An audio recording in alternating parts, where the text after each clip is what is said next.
سورہ توبہ ہے۔ سورہ توبہ کا ایک نام سورہ نجات و برات ہے، اور ایک سورت کا علماء نے ایک نام سورہ عذاب بھی رکھا ہے۔ ترتیب کے اعتبار سے قرآن کی یہ 9ویں سورت ہے اور یہ مدنی سورت ہے۔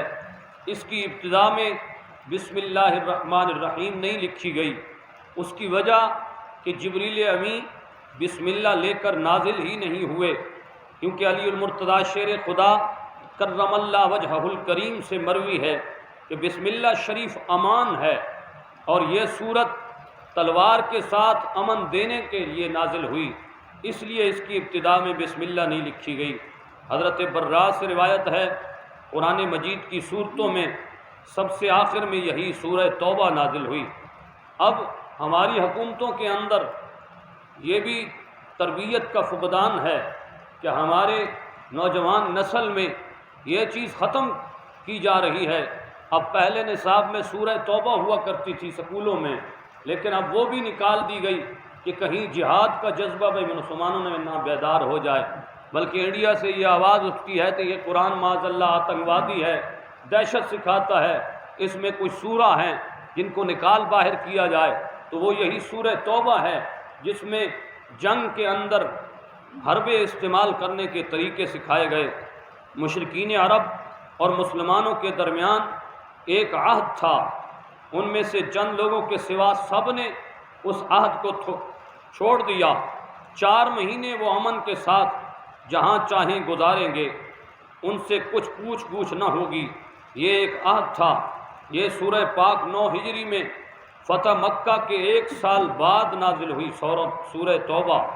حضور نبی کریم نے حضرت سیدنا صدیق اکبر کو امیر حج بنایا، حضرت علی المرتضیٰ کو مجمع حجاج میں کھڑے ہو کر سورہ توبہ تلاوت کرنے کے لیے حکم فرمایا۔ حضرت علی پاک نے 10 ذی الحج کو جمرہ عقبہ کے ساتھ کھڑے ہو کر اس سورت کی 30 سے لے کر 40 آیات تلاوت کی، اور ان میں 4 احکام کو بیان کیا۔ پہلا حکم یہ تھا کہ اس سال کے بعد کوئی مشرک بھی مکہ معظمہ کے پاس نہ آئے، یعنی جب فتح مکہ ہو گیا، سورہ توبہ نازل ہوئی، تو یہ حکم آ گیا کہ کوئی کافر، کوئی یہودی، کوئی نصرانی مطاف میں داخل نہیں ہو سکتا۔ کوئی شخص بھی، دوسرے نمبر پر یہ شک تھی کہ کوئی شخص بھی برے نہ ہو کر، یعنی بغیر لباس کے کعبہ معظمہ کا طواف نہیں کرے گا۔ پہلے جہالت کے دور میں جب کفار کا غلبہ تھا، اس وقت لوگ معاذ اللہ بے لباس ہو کر کعبہ کا طواف کرتے تھے۔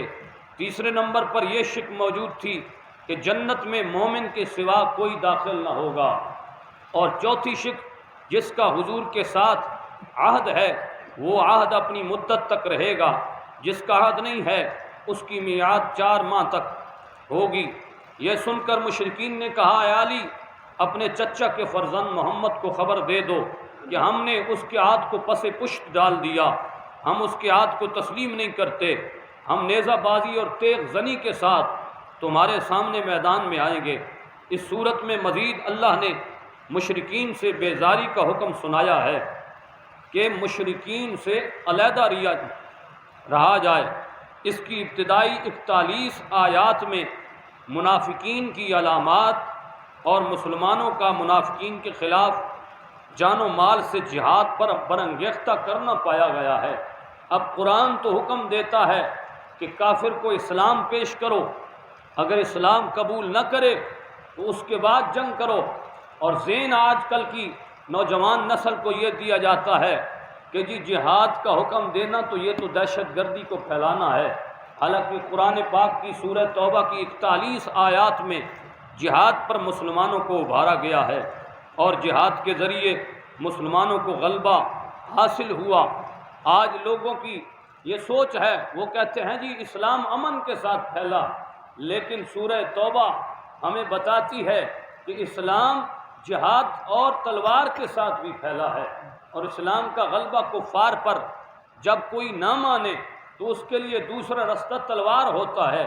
اگر کوئی مان جائے تو فبہا، نہیں تو اسلام پہلے دعوت دیتا ہے، اگر کوئی اس کی دعوت کو ٹھکراتا ہے تو پھر دوسرے نمبر پر سورہ توبہ کی یہ تربیت دی گئی ہے کہ اس میں پھر مسلمان حکمران ان کے خلاف جہاد کریں، تو اس بات کو واضح کیا جائے۔ آج تو کرسی کا جھگڑا بن گیا، آج تو قومیں اس بات پہ لڑ رہی ہیں کہ ہمارا قائد چلا گیا، دوسرے کہتے ہیں ہمارا قائد ہونا چاہیے۔ پہلے اپنی اصلاح تو کرو کہ تم کس پانی میں کھڑے ہو۔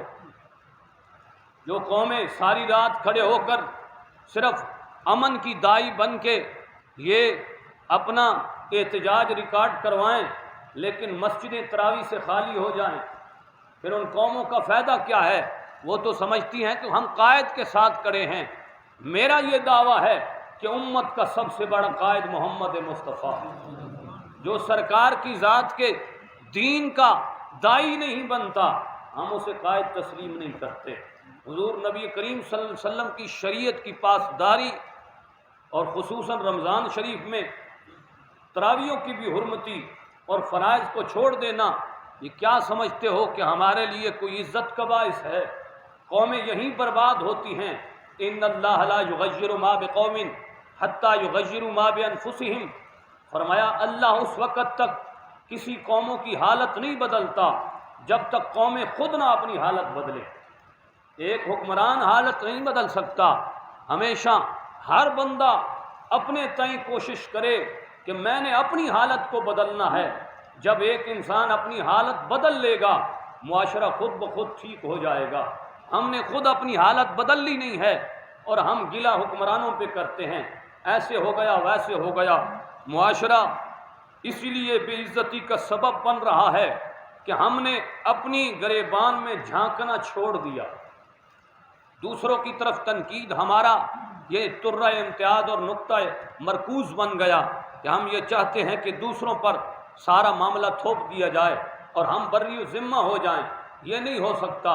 ہر انسان کا خود ولا تزر وازرۃ وزر اخری، قرآن کہتے ہیں ہر کسی جان نے دوسری جان کا بوجھ نہیں اٹھانا، ہر جان نے اپنی جان کا بوجھ خود اٹھانا ہے۔ اس لیے ہر بندہ اپنی ذات کے لیے تو کوشش کرے کہ میں خود مخلص ہو جاؤں، پھر دیکھنا معاشرہ کیوں نہیں ٹھیک ہوتا۔ معاشرہ اسی لیے خراب ہوا کہ ہر بندہ دوسرے کو تنقید کی نظر سے دیکھتا ہے لیکن اپنی ذات کی طرف نہیں دیکھ رہا کہ میرا حال کیا ہے۔ اللہ رب العزت قوموں کو عزتوں سے مالا مال فرمائے۔ اور دو تین چیزیں سورہ توبہ کے اندر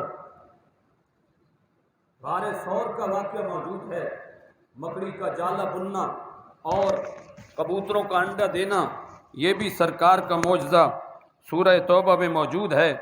اس کے علاوہ اس کے آخر میں نبی پاک کی تشریف آوری اور میلاد کا بیان موجود ہے، اور آخر میں جا کر سورہ توبہ میں حضور نبی کریم صلی اللہ علیہ وسلم کی وہ صفت بیان کی گئی، لقد جاءکم رسول من انفسکم عزیز علیہ ما عنتم حریص علیکم بالمؤمنین رؤوف الرحیم، کہ سرکار کی ذات تمام مومنین پر رؤوف الرحیم ہے۔ یہ قائد ہے جو قیامت تک لا الہ الا اللہ محمد الرسول اللہ پڑھنے والے پر رؤوف الرحیم رہیں گے، اور یہ سرکار کی صفت ہے۔ فرمایا کہ مسلمانوں کا مشقت میں پڑھنا سرکار پر بھاری گزرتا ہے۔ نبی پاک چاہتے ہیں میری امت آسانی میں رہے، نیکی کرے اور معاملات کو درست رکھے تاکہ سرکار کے دل پر غم نہ آئے۔ حضور نبی کریم صلی اللہ علیہ وسلم غلاموں کو مشقت میں دیکھ کر غمگین ہوتے ہیں، اور مومنین کا مشقت میں پڑھنا ہر وقت سرکار پر گرا رہتا ہے، کیونکہ آپ روح پرفتوح کو آپ کے جسم اقدس میں ہمیشہ کے لیے رکھا گیا ہے۔ اس لیے سرکار ہر امتی کا بھلا چاہتے ہیں، اور امتی کو بھی چاہیے کہ ہر نبی کے غلام کا بھلا چاہے۔ اللہ رب العزت ہم سب کو خلوص پر قائم و دائم رکھے، قرآن کے قوانین پر عمل کی توفیق عطا فرمائے۔ الصلاۃ والسلام علیکم۔